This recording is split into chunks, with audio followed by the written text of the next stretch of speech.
هلمند د افغانستان سهیل کې پروت هغه له نفوسه ډک ولایت دی چې په سیمه ییزه کچه پکښې د قومونو سیمو او آن ځینو کورنیو ترمنځ د کلونو تربګنۍ او لانجې نه حله پاتې وې. خو په دې وروستیو کې حکومت دا هڅې پیل کړي چې د خلکو ترمنځ دغه زړې تربګنۍ او لانجې ختمې او سوله ییزه فضا حاکمه کړي. د هلمند د سرحدونو قومونو او قبایلو چارو ریاست مسؤلین وایي د اسلامي امارت د واکمنۍ څخه وروسته تر دې مهاله شاوخوا 200 لوی او وړې شخړې او دښمنۍ په دوستۍ بدلې کړي.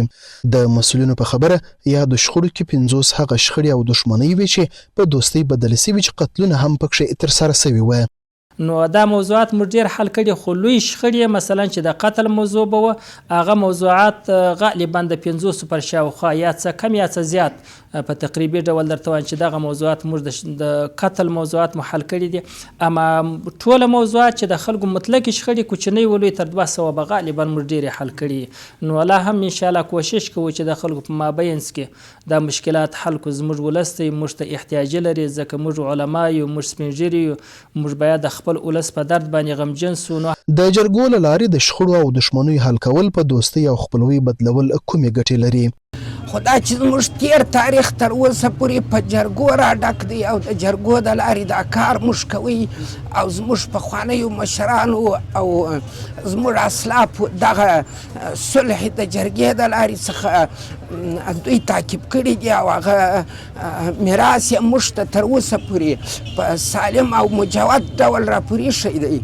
نو موږ ته هم دا لازم ده، زه خپله د دې کار تایید کوم. ورته مهال ولسي وګړي بیا د قومي شخړو پر حال ټینګار کوي او وایي د شخړو هوارول د خلکو د یووالي لپاره ګټور ګام دی. دې برخه کې ولس او دولت باید دواړه خپلې هڅې ونه سپموي. د دوی په خبره په کومو سیمو کې چې د خلکو یا قومونو ترمنځ دښمنۍ دي که چیرې د حکومت په چوکاټ کې ورته رسېدنه وسي نو دا د دولتونو لپاره هم یوه لاسته راوړنه ده او د خلکو په ګټه هم ده.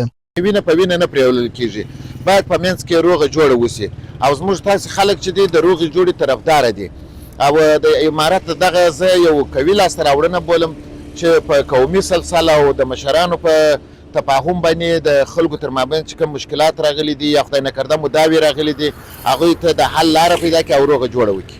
اصلا د قومي شخړې چې دي د دې حلول چې دي د وطن دپاره ډېره ګټه لري ځکه نن ورځ په وطنونو کې داسې یو حالت موجود و چې د قومي شخړې به تر هغه ساعته کېدلې چاته یو بل به چې انتقام بیا نه وی اخیستی هغوی یو بل نه سره پرېښول. نو په دې لحاظ باندې د قومي شخړو حلول چې دي هم د اسلام له نګاه څخه د خیر دی هم د بشریت لپاره خیر دی.